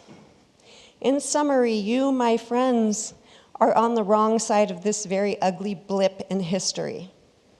There are thousands of doctors and scientists documenting, and CDC bears data indicating that you do not have science on your side, nor do you have the law on your side, as countless judges and courts across the nation are staying or banning mask and jab mandates left and right. Neither do you hold the moral high ground, as you have been entrusted with the most precious members of our community, and you are failing to protect not only their physical and mental health, but their innocence as well. Therefore, we got our website up, our scholarship donations coming in, and our ducks in a row to help any and every family, teacher, or employee who do not comply with your medical tyranny or consume your immoral curriculum. We're not going away until you comply. That's how this works. Thank you. Next is Dennis Wadley. That's my wife. She's a bit of a fighter, if you didn't notice, which has helped fight the AIDS pandemic in South Africa. Now we're fighting this genocide in Ethiopia. But I wanted to say I want to be a partner with you, and I think we can all agree it is your responsibility to do what is scientifically the best for the children in our community. Would you agree? Would you agree? Not a rhetorical question. It's your job to do what is going to be scientifically and for the health of our children what is best. Would you agree? You're not going to agree with that. This is like dealing with Ethiopia. It's a simple question. All right. So here's what you want to do. You want to listen to doctors. You want to listen to scientists. You want to listen to the professionals. How about the guy who created the mRNA vaccine technology? That'd be somebody to listen to. His name is Robert Malone. He wrote this. I'm going to share his message to you. He said, "I'm speaking to you as a parent, a grandparent, a physician, and a scientist. I don't usually read," he said, "from a prepared speech, but this is so important. I want to make sure I get every single word and scientific fact correct. I stand by this statement with a career dedicated to vaccine research and development. I am vaccinated for COVID, and I'm generally pro-vaccination. I've devoted my entire career to developing safe and effective ways to prevent and treat infectious diseases. Before you inject your child, a decision that is irreversible, I want to let you know the scientific facts about this genetic vaccine, which is based on the mRNA vaccine technology I created." This is the man who created it. Listen. There are 3 issues parents need to understand. The first, this is a viral gene that will be injected into your children's cells. This gene forces your child's body to make toxic spike proteins. These proteins often cause permanent damage in children's critical organs, including their brain and nervous system, their heart and blood vessels, including blood clots. I shared one of those with you previously. Tim Baumstieg, soccer coach at UCSB's son, who got 2 massive blood clots in his healthy, athletic 19-year-old body 8 days after the stinking shot that he never should have taken. Their reproductive system. This vaccine can trigger fundamental changes to their immune system. The most alarming point about this is that once these damages have occurred, they are irreparable. Irreparable. This is what you're asking the children in your school district to do. He said you can't fix the lesions within their brain. You can't repair the heart tissue scarring. You can't repair a genetically reset immune system. Thank you. The vaccine can cause reproductive damage that could affect future generations. Thank you. Your time is up. Thank you. All right. I want to encourage you. Search this out. Don't do this to the children Next under is your Faustina care. Sevilla. Faustina Sevilla.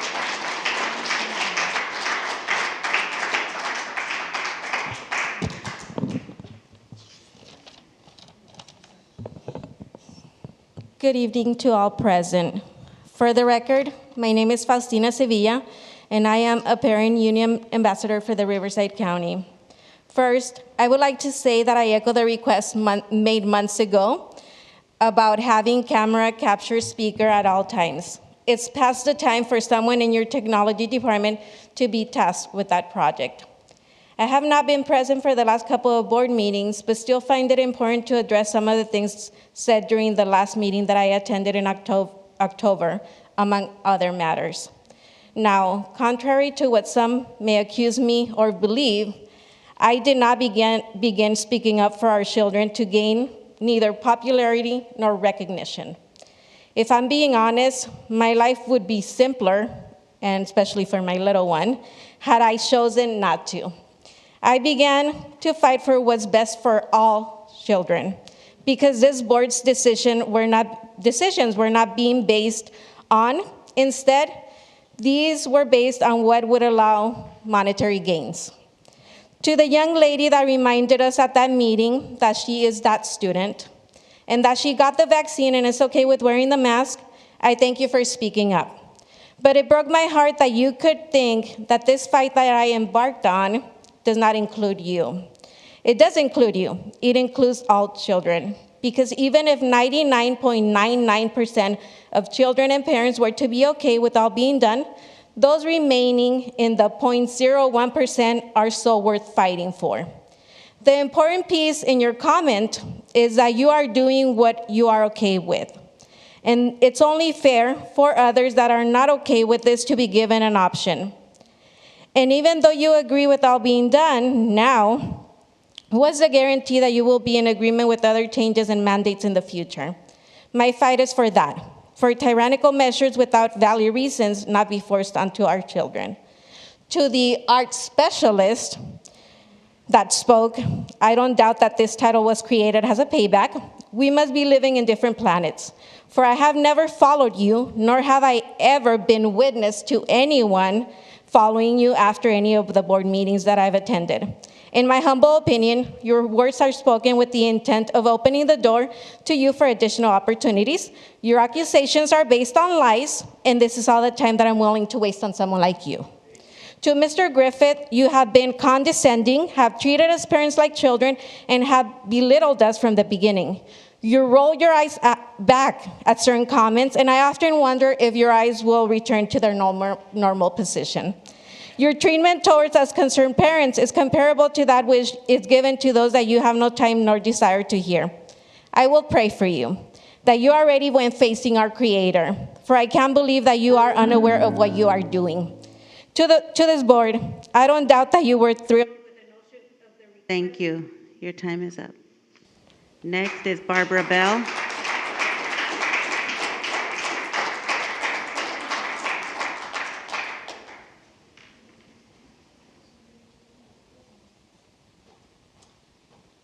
Good evening.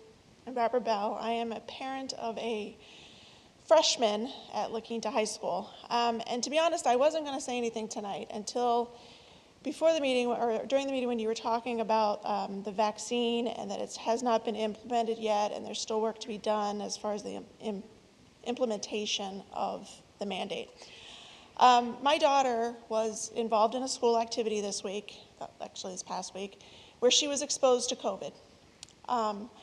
On Monday, yesterday, I received a text, not from an administrator, not from a nurse, saying that this individual that my child had been around had tested positive, and to expect to hear from the nurse. That was at 1:45 yesterday afternoon. At a little after 4 o'clock, the nurse finally called, which means that my daughter and the group of people that she was with, which I think was about 20 or 25 people that were exposed, were left on campus in their classes, exposing other children, faculty, staff, you guys, or this, not you guys personally, but the school knew about it and did nothing to act. Now, I would think that after they put Chase in between two file cabinets with plexiglass, that at least they would have gathered these 30 children up, or whatever number it was, and I'm sorry, I don't have an exact number, I could get it. They would have gathered these children up and kind of secluded them and called their parents and said, your children have been exposed, please come pick them up. But they did nothing until 4:15 yesterday afternoon, which means they exposed people on campus, they were picked up by people. What if an 80-year-old grandma picked up a grandchild at school? That grandma is now exposed. What if a mom has a newborn baby at home? That baby is now exposed because that school did not act for at least 2 hours. And that's to my knowledge. I'm guessing they probably knew a little before 1:45, but I don't know that. So, being parents, we were told to keep our daughter home. We had her tested today. We don't have the results for a couple of days. We then got an email from the nurse's office that said she can test on the 15th, and if she's negative, she can return to school on the 20th. The 20th is a holiday, so clearly they didn't even read the letter they sent out discussing the exposure of my child. So I called the nurse, and she kind of chuckled about it. Yeah, the 20th is during vacation. Haha, isn't that funny? It's not funny. My daughter's a 4.0 student who's worried about her finals, okay? So I was told by the nurse that if my child tests negative and has a vaccine, she can return to school. But if she doesn't have a vaccine, even if she's negative, she has to stay home. Why the double standard? Thank you.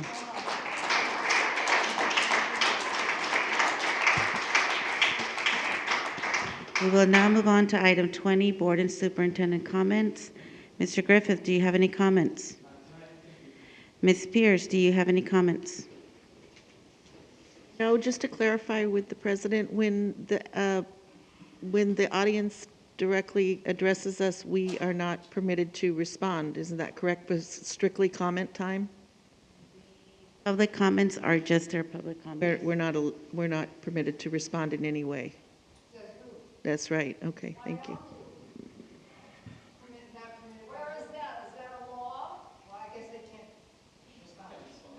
Public comments are a time for citizens to make their comments known. It is not for us to take up any of your time. It is your 3 minutes. That's what you're allowed. That's what you are getting, the 3 minutes to comment. Thank you. Okay.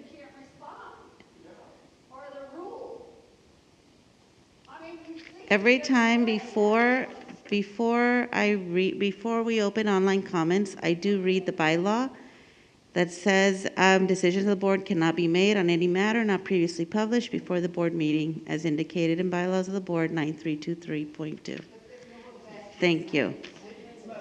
We're going to move on. Ms. Porras, do you have any comments? I have no comments. Ms. Jonathan?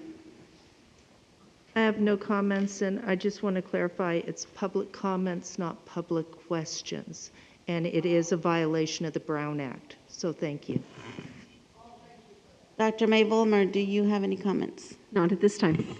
And I do not have any comments. We're moving on to item 21, general functions, business services. The board will now be acting in its capacity as the legislative body of Community Facilities District, or CFD, number 2021-1 of the Desert Sands Unified School District.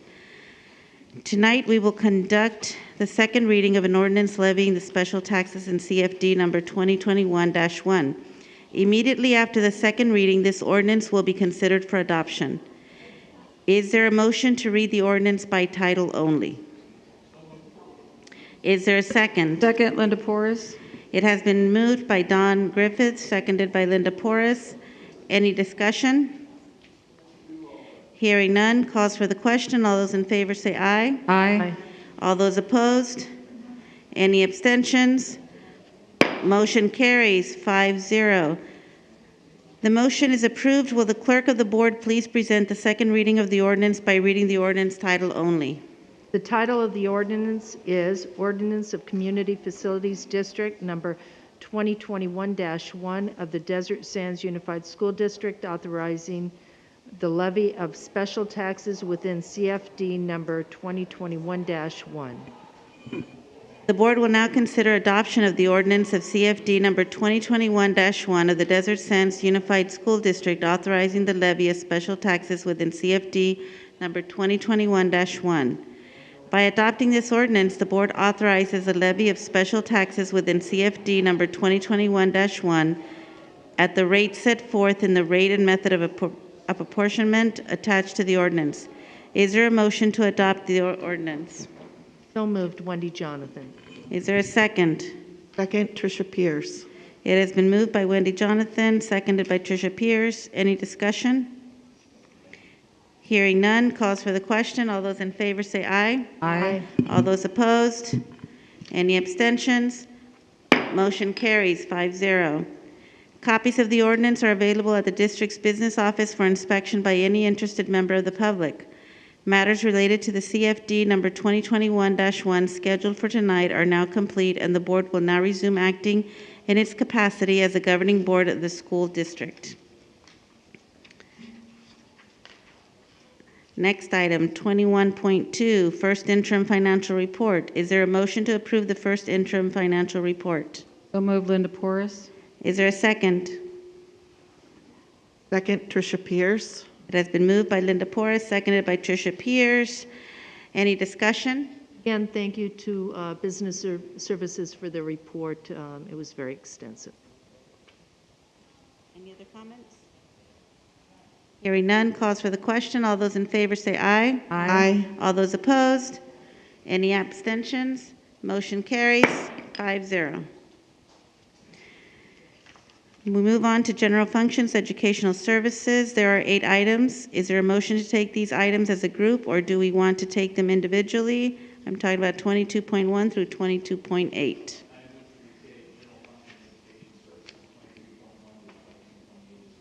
Is there a second? Second, Linda Porras. It has been moved by Don Griffiths, seconded by Linda Porras. Any discussion? Hearing none, calls for the question. All those in favor say aye. Aye. All those opposed? Any abstentions? Motion carries 5-0.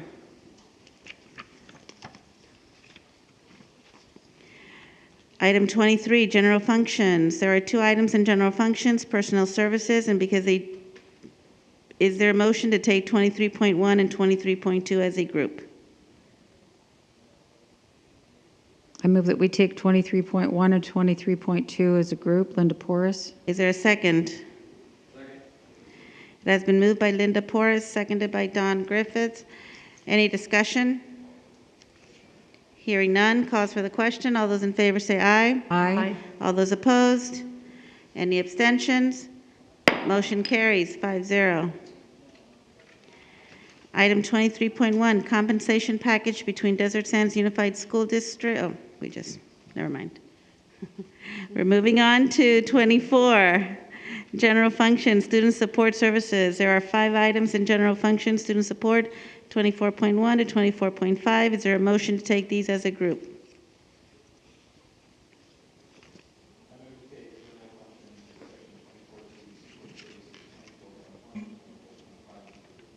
Is there a second? I second by Tricia Pierce. It's been moved by Don Griffith, seconded by Tricia Pierce. Any discussion? Hearing none, calls for the question. All those in favor say aye. Aye. All those opposed? Any abstentions? Motion carries 5-0. And we are moving on to general functions. Superintendent, California School Boards Association Delegate Assembly nomination for Region 18. Do I have nominations? Yes, I'd like to nominate the following people for delegate assembly. Heidi Mathis Dodd from Lake Elsinore. Also Marla Kirkland from Val Verde. David Nellison from Paris Union. Victor Scarvata from Hemet Unified School District. Lizeth Vega from Alvord Unified School District, and Linda Porras from Desert Sands Unified School District. Is there a motion to approve the nominations so listed?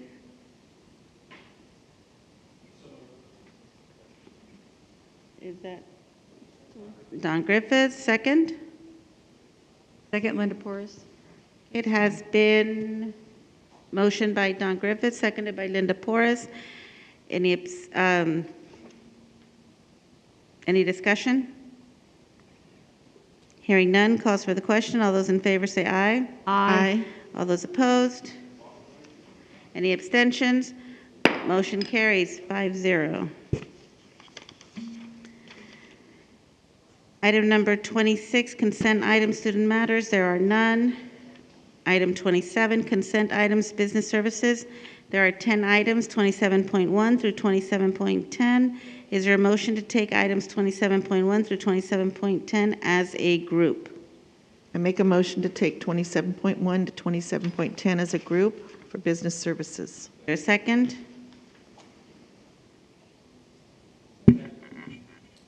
Don Griffiths. It has been moved by Tricia Pierce, seconded by Don Griffith. Any discussion? Hearing none, calls for the question. All those in favor say aye. Aye. All those opposed? Any abstentions? Motion carries 5-0.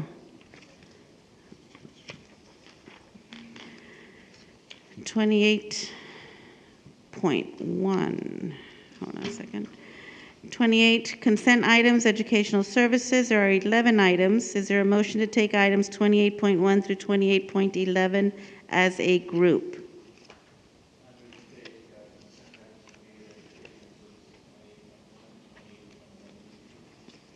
Is there a second? Second, Linda Porras.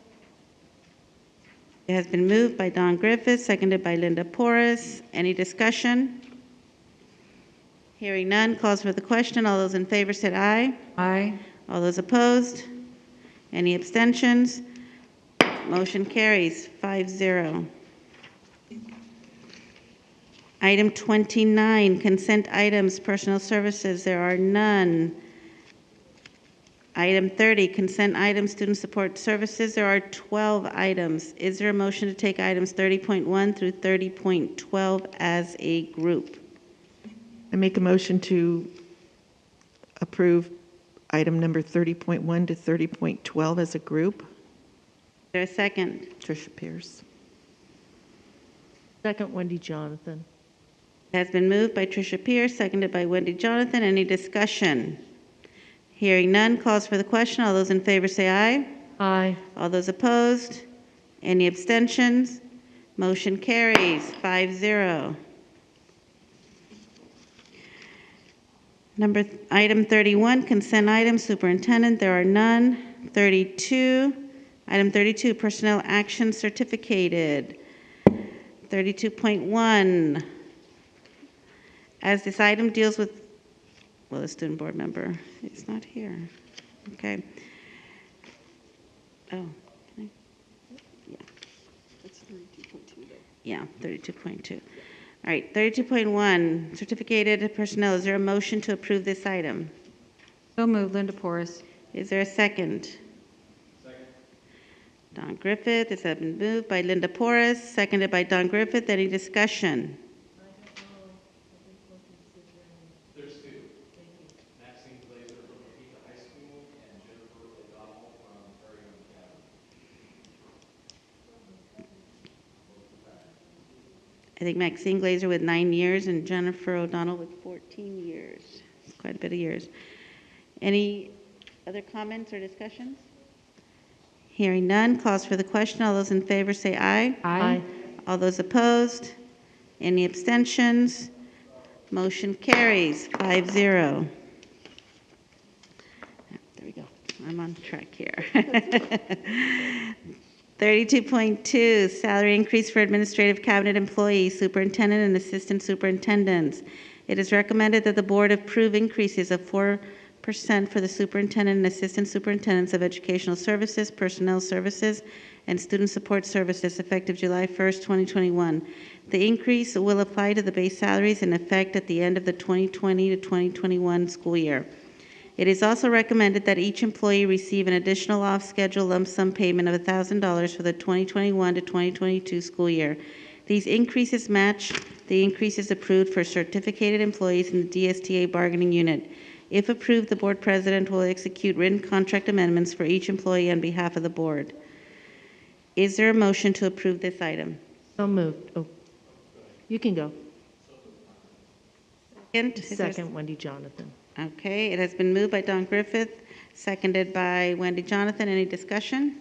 I just want to say a special thank you to our superintendent, assistant superintendents that they're talking about here. We know there's one we're not including to the next level. But I just wanted to say thank you for everything that you've done during this period of COVID. You've been working exceptionally long hours, not taking any time off, and we truly appreciate it, and you guys have been absolutely incredible, and I couldn't be more proud of having you guys as our cabinet. All those in favor say aye. Aye. All those opposed? Any abstentions? Motion carries 5-0. Item 33, personnel actions classified. Dr. Hyde, is there a blind item? Yes, there is. President Conover and Board of Education, I'm happy to recommend the appointment of Sean D. Jackson to the position of Director of Purchasing, Inventory, and Contracts. You're welcome. 33.1, classified personnel.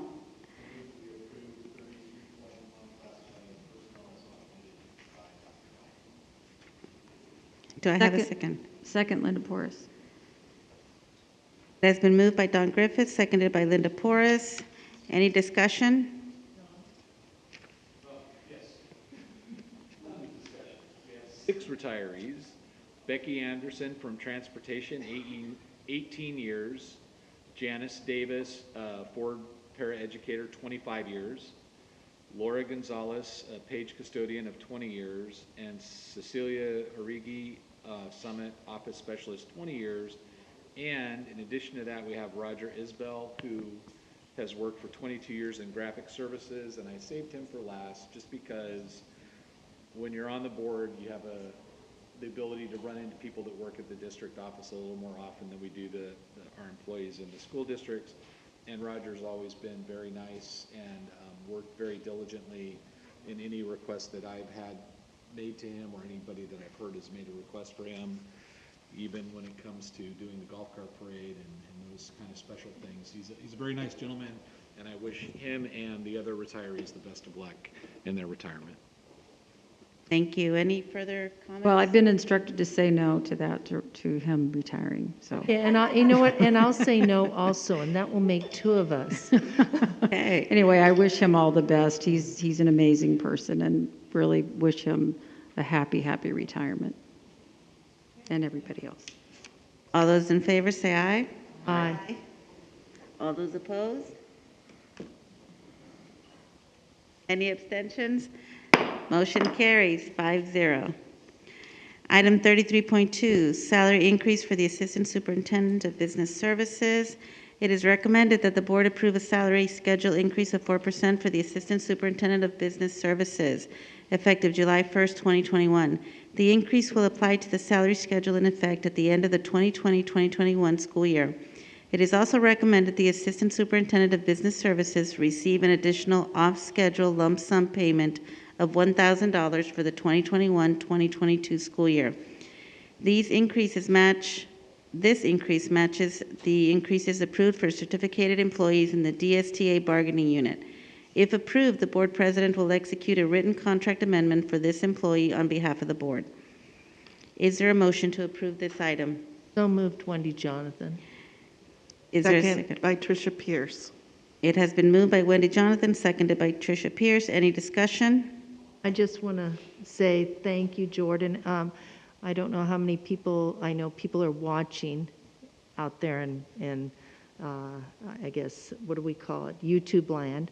But I don't know how many people know that, you know, Jordan is a young father, and the time and effort that he's really devoted to our district, I'm sure that it took away moments that you would normally have with your children, your child, I should say. I'm giving you more children than you have.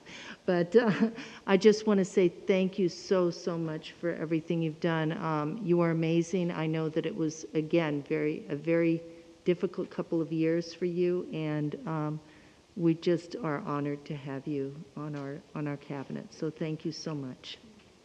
Any further discussion?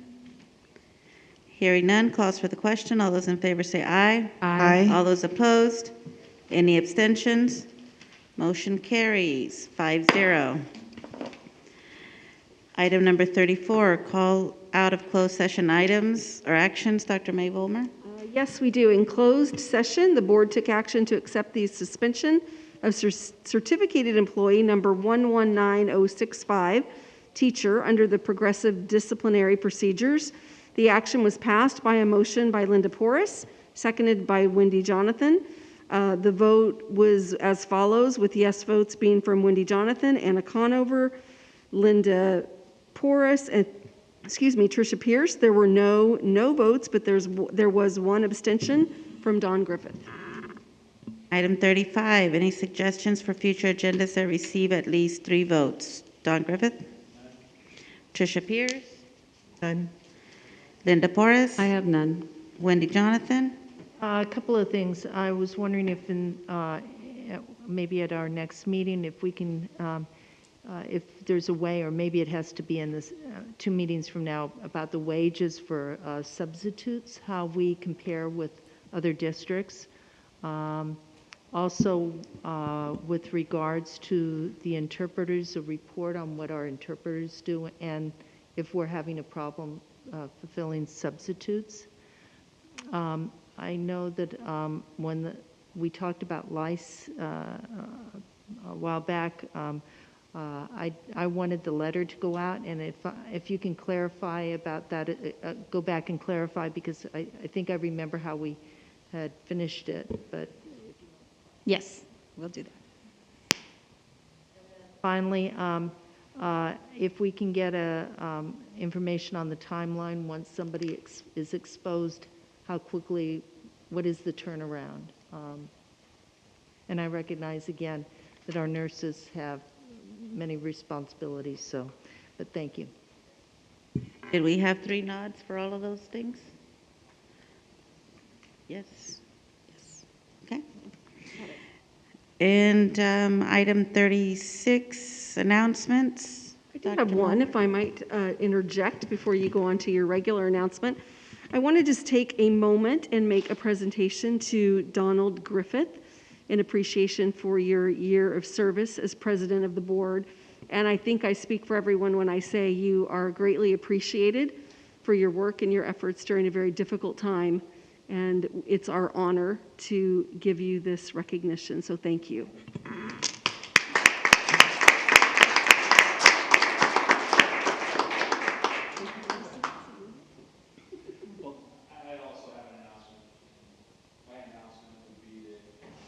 Last year seemed like it was about 5 years to me. And we worked really hard as a board. It was my pleasure to be the president as we really had one of the most difficult years we've ever faced as a school board. And remind the people that it was last March that the board and cabinet got together and we were the only district in the Coachella Valley that opened K through 12. And how excited I was and what a pleasure it was then to attend our high school graduations and see our students as the only high school students to walk across the stage and get their diplomas. And I want to recognize and announce how happy I am with the work of our high school principals and how they worked so hard for the benefit of our students so we could have a successful year. And then when this school year started, it was the first meeting of right before school when the turmoil started. And it made the year very difficult to deal with, but we all persevered. And I want to thank each of you for sticking together, because this could have been a time that we got on each other's nerves and didn't protect each other. And I think we did a great job of that. And so I want to commend you and announce how happy I am that you were all here to help us weather this storm. I wish that COVID was over and we could give people what they want. But I will just say that I will continue to look at the paperwork and the legal cases as they affect California schools, and I'll try to guide us and get us through with my legal opinion on how we should act, and I'll always do what I think is in the best interest of the school. I just want to again thank the district, CSEA, the teachers. I really want to thank my favorite security guard here. Yeah. To make the announcement. There were some times I was a little sketchy on how safe I was going to be when I was leaving. And I always appreciate that you had my back, and really the security team and working and setting this up and making us all feel safe. It's been a great year. And I know you guys don't get a lot of praise and you take a lot of heat. And I think I speak for everybody when I say we really appreciate the job that our security does. From protecting our students at school and the campuses, and it really was a pleasure to work this year. Thank you.